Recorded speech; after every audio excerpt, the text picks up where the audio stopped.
All right, buckle up, everybody, because today we're diving into the surprising history of something you probably see all the time, beets. hmm But we're going way deeper than just how to cook them. It's funny how often we just kind of take the food we ate for granted, don't really think about where it all came from. And the beet's got a particularly interesting story. Yeah, for sure. This deep dive all starts with our plant experts, Kesser and Steen, over at just a regular garden center, surrounded by all those seed packets. Mm. And they had like this aha moment. Like suddenly it hit them, all these vegetables, all these different shapes and colors and flavors. We kind of forget they all came from wild plants, right? Right, they were totally fascinated by that, and they dug into the beets family tree. The beet, we all know, that red root, that's just one tiny part of a much bigger family. Okay, so where does it all begin? What's the OG beet? Well, that would be the beet's wild ancestor, the sea beet. Hmm. Its scientific name is Beta vulgaris subspecies maritima. And get this thing grows on the The coast. coast, like on the beach. Yeah. Along the coastlines of Western Europe. Salty, windy conditions. Pretty harsh environment. Huh. So the ancestor of our beets is a beach bum, basically. Didn't see that coming. So does the sea beet look like the beets we eat? It doesn't have that big bulbous root, but it's got a strong taproot, to anchor itself in the sand. Okay, makes sense. And that taproot, well, Kesser and Steen found out, it was pretty important to ancient people. Not for eating, though, right? Right. They used it for medicine. Huh, interesting. I guess that's a pattern, isn't it?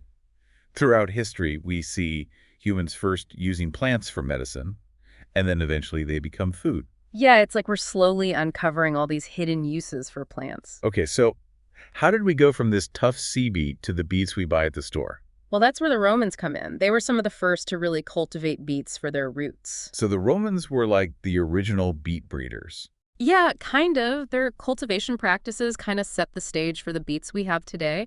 But, they were still using them mainly for medicine. But they started to see their potential as food. Interesting. Kesser and Steen found something pretty cool about these early cultivated beets. Apparently, they weren't all red. Oh, yeah, you had seen all kinds of colors. Green, white, pink, yellow, even black beets. Wow, really? I've never seen a beet that wasn't red. Where do those other colors go? Well, that's a great question. And that's what Kesser and Steen were really looking into, how humans can change plants over time through breeding. Yeah, makes sense. Okay, so we've got the sea beet. The Romans start growing them for their roots, and then this whole rainbow of colors. But how do we get to the beets we know today? Well, there's this beet called the Romer beet, Beta romana, scientifically. That's considered the ancestor of our modern beet. Romer beet. That sounds pretty Roman. It makes sense. It probably started in Italy, and from there, spread all over Europe, became a real staple food. So from the Mediterranean to like gardens everywhere, pretty amazing how far one plant can travel. It really is, and the story of the beet doesn't stop there. Kesser and Steen were particularly interested in how humans have continued to shape the beet, not just for different colors, but for entirely new purposes. Okay, now you've got me intrigued. What new purposes?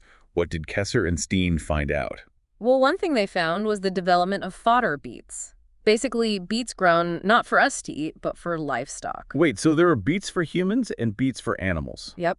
It all comes down to selective breeding, right? Yeah. Farmers wanted beets that were big and nutritious so they could feed their animals. Huh.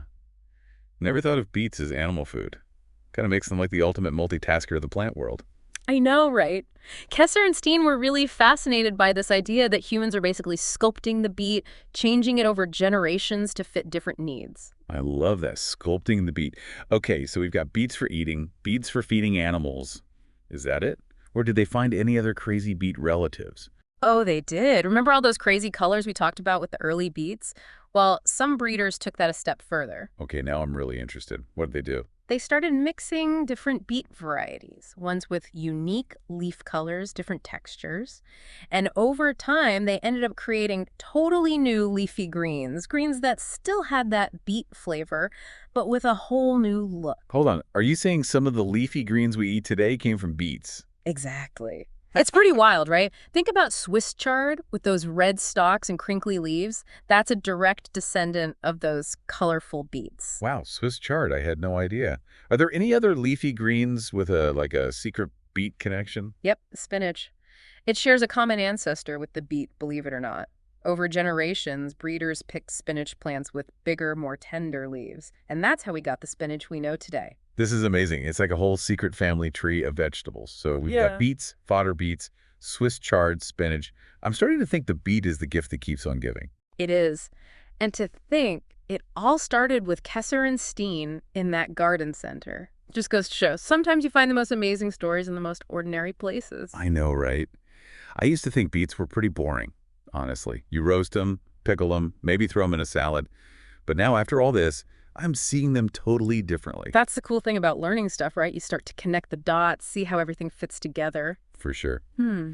So we've covered the journey from sea beet to garden beet to fodder beet, Swiss chard, spinach. But something tells me there's more to this story. You're right. Kesser and Steen's research also uncovered some of the controversies that have popped up around beet breeding. Controversies. Now that's interesting. What kind of stuff are we talking about? Well, like with a lot of agriculture these days, there have been debates about genetic modification and beet breeding. Ah, GMOs. Yeah. I can see how that would be a big issue.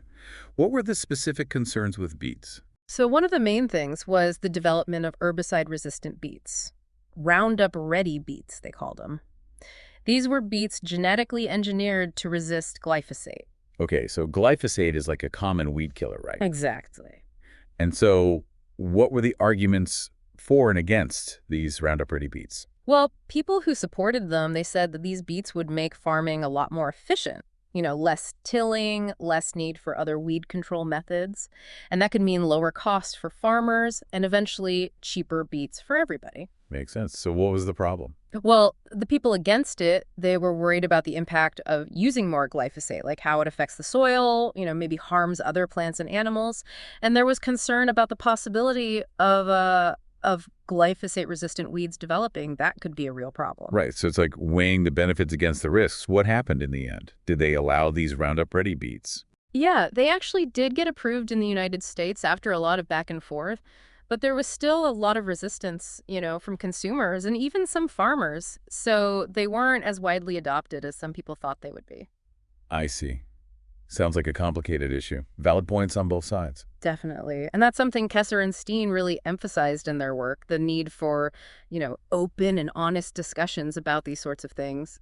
Genetic modification is complex. It's not a simple yes or no. Right. It's important to think about all the possible outcomes, the good and the bad. After hearing about all these different beet varieties and all the debates surrounding them, I'm realizing there's a whole lot more to this vegetable than I ever imagined. Yeah, I think so too. It's really quite remarkable what humans can do, how we can shape the natural world to fit our needs. But it also reminds us that we have to do it carefully. Think about the consequences. Absolutely. Well, I think we can all say we've learned a thing or two about the humble beet today, thanks to Kesser and Steen's research. I agree. Sometimes the most ordinary things have the most amazing stories. You just got to look for them.